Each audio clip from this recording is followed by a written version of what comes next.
11ই December 2021। এই দিন আমরা দেখেছিলাম এক অপরূপ সূর্যোদয়, যে সূর্যোদয় দেখার জন্য দেশ বিদেশ থেকে হাজার হাজার অভিযাত্রী ছুটে আসেন এখানে। সেই অপূর্ব ভোরের আলোয় কাঞ্চনজঙ্ঘাকে সাক্ষী রেখে আমরা দেখেছিলাম সান্দাকফুতে সূর্যোদয়।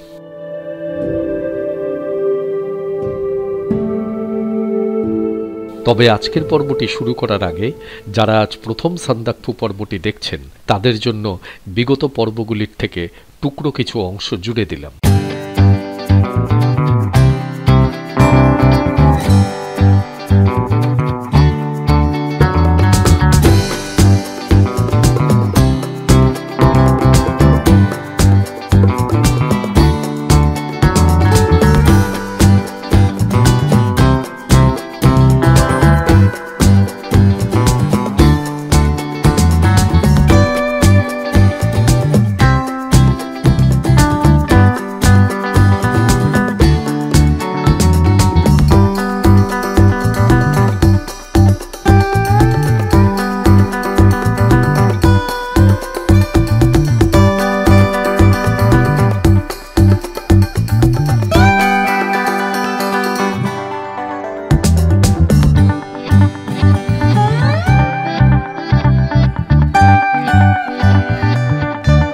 উপরের আই বাটন অথবা নিচের ডেসক্রিপশন বক্সে আগের পর্বের লিঙ্কগুলি দেওয়া রইল।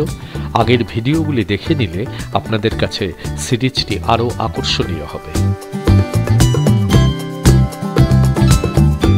সান্দাকফুতে এখন দাঁড়িয়ে আছি ইন্ডিয়া আর নেপালের বর্ডারের।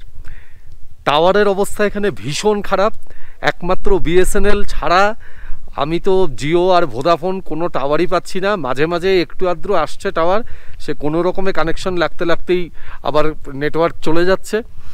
আর অসম্ভব ঠান্ডা এখন এখানে, 3 ডিগ্রি টেম্পারেচার যাচ্ছে, আর রাতের দিকে এটা মাইনাসে পৌঁছাবে।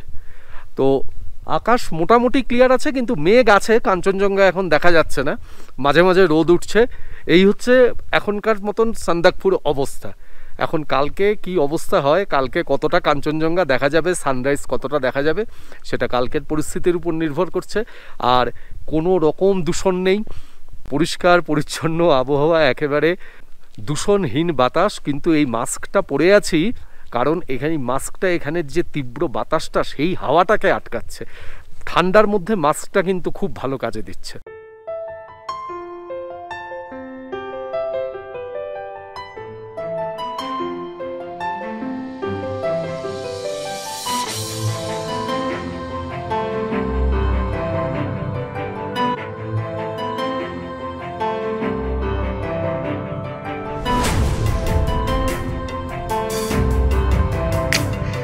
সান্দাকফুতে থাকার জন্য সবথেকে ভালো দুটো অপশন হচ্ছে আপনার সানরাইজ হোটেল আর শেরপা চ্যালেট। এছাড়াও জিটিএ টেকারসাট আছে, সেখানেও থাকতে পারেন। তবে এই দুটো জায়গায় থাকার ক্ষেত্রে দুরকম সুবিধা এবং অসুবিধা দুটোই আছে। আপনি যদি সানরাইজ হোটেলে থাকেন তাহলে সানরাইজ অবশ্যই ভীষণ ভালো দেখতে পাবেন, আর শেরপা চ্যালেট থেকেও খুব ভালো সানরাইজ দেখা যায়, তবে সানরাইজ হোটেলের মতন না। আর খাওয়া দাওয়া দুটো হোটেলেই প্রায় একই, দামও একই, দামটা খুব বেশি, তবে কফি টফির দাম বা অন্যান্য জিনিসের দাম মোটামুটি প্রায় সবই এক। আর যদি আপনি বলেন যে অসুবিধা, তাহলে সানরাইজ হোটেল, সেই সানরাইজ হোটেলের ক্ষেত্রে হোটেলের যে রুমগুলো সেগুলোর চারিদিকে জানলাগুলো বড় বড় কাঁচ, কাজেই যদি ঠান্ডার সময় আসেন ভীষণ কষ্ট হবে। ওরা রুম হিটার দেয় যদিও, কিন্তু রুম হিটার দিলেও 0 ডিগ্রি টেম্পারেচার বা তার থেকে নিচে টেম্পারেচার যখন নেমে যায় তখন রুম হিটারেও খুব একটা কাজ হয় না। শেরপা চ্যালেটের রুমগুলো কিন্তু কাঠের, সেই কারণে দেয়ালগুলো কাঠের, সেই কারণে সেখানে কিন্তু ঠান্ডাটা তুলনামূলকভাবে কম হয়। এটা একটা কিন্তু বড় সুবিধা। তবে সব মিলিয়ে এই দুটো হোটেলই মোটামুটিভাবে ভালো।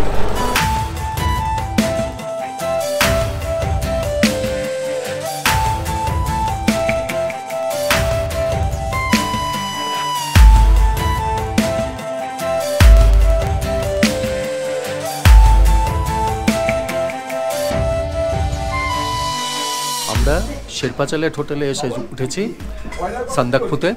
আগের থেকেই বুকিং করে এসেছি। আর কিভাবে বুকিং করবেন তার লিঙ্ক আমি তো নিচের ডেসক্রিপশনে অবশ্যই দিয়ে দেবো। তো এই যে শেরপা চলেটে এখানে বিভিন্ন ক্যাটাগরির রুম রয়েছে। রুমগুলো আপনাদের দেখালাম। এই রুমগুলো মোটামুটিভাবে 4,500, 4,000, তারপরে 5, 5.5, 6.5 বিভিন্ন দামের রুম রয়েছে। মানে কতজন একটা রুমে থাকবেন তার উপরে এখানে রুম রেটটা নির্ভর করে। আর এই রুম রেটের সাথে ইনক্লুডেড হচ্ছে ডিনার এবং ব্রেকফাস্ট। লাঞ্চ বা আদার্স কোনো স্ন্যাক্স কিন্তু এর সাথে ইনক্লুডেড নয়। আমরা আসার পরে ওদের কাছ থেকে আলাদা করে লাঞ্চ নিলাম। লাঞ্চে এখানে পাওয়া গেল, আমরা 1টার সময় এসে পৌঁছেছি। লাঞ্চে এখানে পাওয়া গেল হচ্ছে ডাল, ভাত আর একটা আলু ফুলকপির তরকারি, একটু স্যালাড আর পাঁপড়। এই যে লাঞ্চটা এটা পার হেড করে নিয়েছে 200 টাকা করে। মানে খাওয়ার দাবার কিন্তু অসম্ভব কস্টলি, কিন্তু কিছু তো করার নেই। এখানে এসে আপনাকে তো কিছু দুপুরের খাবার খেতেই হবে। আপাতত খেয়ে তো পেটের শান্তি করি। আর এই আমার সাথে এই যে এনারা রয়েছেন, এনাদের আপনারা টুমলিংয়েও দেখলেন, আমার চ্যানেলের ওনারা নিয়মিত দর্শক। ওনারা নিয়েছেন হচ্ছে ডিম এর সাথে, আর ডিমের জন্য নেওয়া হয়েছে ওনাদের কাছ থেকে 300 টাকা। মানে এই ডাল, ভাত, সবজি, পাঁপড় আর ডিম এর জন্য 300 টাকা। মানে এখানে খাওয়ার রেটটা কিন্তু খুব বেশি, তাই তো? এক্স্যাক্টলি তাই, ঠিকই তাই। তবে খাবার কোয়ালিটি মোটামুটি লাগলো ভালো, খারাপ না।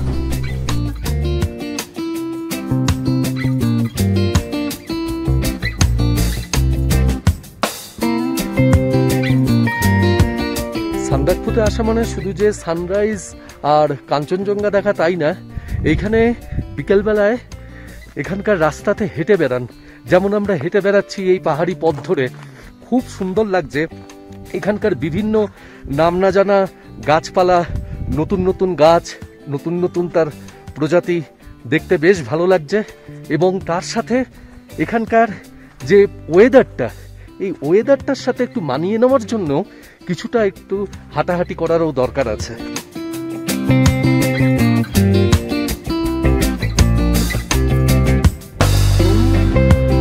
এই যে রাস্তাটা দেখছেন, এখান দিয়ে যে রাস্তাটা গেছে এই বেঁকে, এই রাস্তাটা দিয়ে গিয়ে পাহাড়ের ওপাশটাতে একটা সানসেট পয়েন্ট আছে।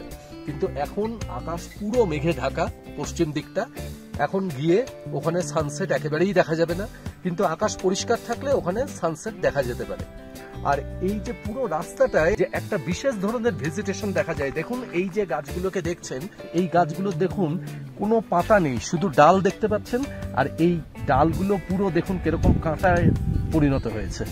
এগুলো আসলে এখানে এত বরফ পড়ে, এই বরফের থেকে এটা একটা অ্যাডাপ্টেশন, যে বরফের থেকে নিজেদের রক্ষা করার জন্য এই গাছের পাতাগুলো এইরকম ভাবে কাঁটায় পরিণত হয়েছে। আর কিছু কিছু গাছ দেখবেন, এই গাছগুলোতে একটা আপনারা রেক্ট্যাঙ্গুলার শেপের পাতাগুলো দেখবেন। এবং পাতাগুলোর যে প্যাটার্নটা, এই প্যাটার্নটা মানে যাতে বরফকে রেজিস্ট করতে পারে, সেই জিনিসটাই পাতাগুলোর মধ্যে দেখতে পাবেন।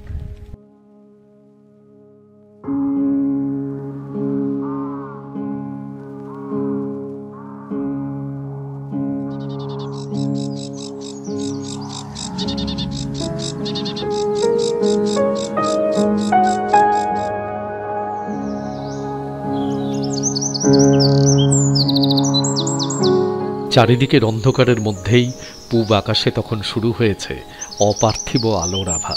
সমগ্র পূর্ব দিগন্ত জুড়ে যেন প্রকৃতি শুরু করেছে যোগিয়া ভৈরবের সুরের মূর্ছনা।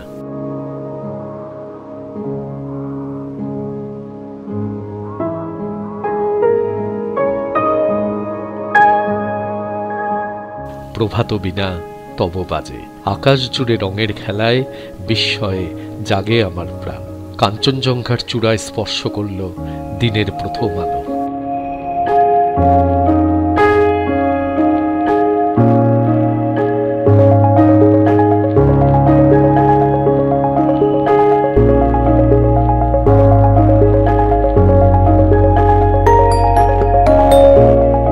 অবশেষে 7 রঙের ঘোড়ায় টানা রথে চেপে দেখা দিলেন সূর্যদেব।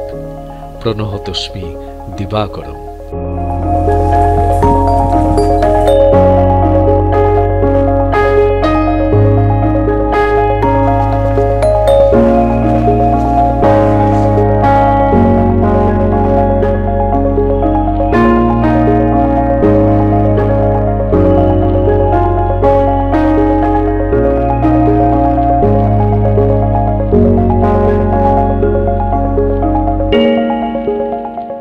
পশ্চিমবঙ্গের সর্বোচ্চ স্থান থেকে পৃথিবীর তৃতীয় উচ্চতম শৃঙ্গের সূর্যোদয় দর্শন করলাম আজকে। এত সুন্দরভাবে দেখতে পাবো, এত পরিষ্কার আকাশ, কাঞ্চনজঙ্ঘা সহ অন্যান্য শৃঙ্গগুলোর পুরো রেঞ্জটা পরিষ্কার বোঝা যাচ্ছে, এক বিন্দু মেঘ নেই। আর ভোরবেলায় যখন উঠেছিলাম -5 ডিগ্রি সেন্টিগ্রেড টেম্পারেচার তখন, আর সেই সময় থেকে দেখছি আকাশে একের পর এক রঙের পরিবর্তন, এক একটা করে রঙের শেড চেঞ্জ হচ্ছে, আর কাঞ্চনজঙ্ঘা সেই অন্ধকার থেকে আস্তে আস্তে আলোকিত হচ্ছে। এর যে কি আনন্দ, কি অপূর্ব দৃশ্য, ভাষায় প্রকাশ করার নয়। পুরো কাঞ্চনজঙ্ঘার রেঞ্জটা এখানে দেখা যাচ্ছে। এইখানে পুরো স্লিপিং বুদ্ধা পরিষ্কারভাবে বোঝা যাচ্ছে। আমি আপনাদের মেজর যে পিকগুলো, সেই পিকগুলো বলছি। এইখানে একদম এই পাশে যে পিকটা দেখতে পাচ্ছেন, এটা হচ্ছে নরসিংহের পাশে যেটা রয়েছে এটা হচ্ছে সিম্ভর পরে যে উঁচু পিকটা দেখছেন এটা হচ্ছে পান্ডিমের পাশে এই জায়গাটাতে হচ্ছে গোয়েশালা, তার ওপরে এইখানে হচ্ছে কাঞ্চনজঙ্ঘা সব থেকে ওপরে, তার পাশে এই জায়গাটায় হচ্ছে কাব্রু। এইখানে কাব্রুর 3টে পিক আছে, কাব্রু 1, কাব্রু 2, কাব্রু 3। আর এইখানে যেখানটাতে এই স্লিপিং বুদ্ধার মাথাটা দেখা যাচ্ছে, এই হেডের জায়গায় সব থেকে উঁচু যে পিকটা সেটা হচ্ছে কুম্ভকর্ণ। এই যে গাছটার পাশে এইখানে যে 3টে ছোট ছোট মাথা দেখা যাচ্ছে এটা হচ্ছে 3 সিস্টার পিক। আর এই দিকটায় এই জায়গাটায় এই যে উঁচু জায়গাটা দেখা যাচ্ছে এটা হচ্ছে মাকালু, আর মাকালুর ঠিক পেছনে এইখানটায় হচ্ছে এভারেস্ট।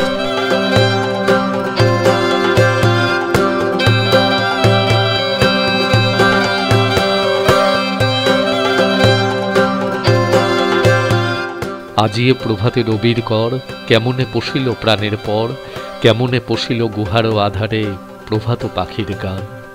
না জানি কেন রে এতদিন পরে জাগিয়া উঠেছে প্রাণ। সারাদিন ধরে এক অদ্ভুত বিস্ময়ের ঘোর নিয়ে ফিরে এলাম সমতলে। শুরু হলো দৈনন্দিন রোজ নামচার জগতে ফেরার যাত্রা। কিন্তু আজও যখন সেই দৃশ্যের এই ভিডিওর মাধ্যমে চিত্রায়ন করছি, তখনও যেন কাটেনি সেই অপরূপ সূর্যোদয়ের ঘোর।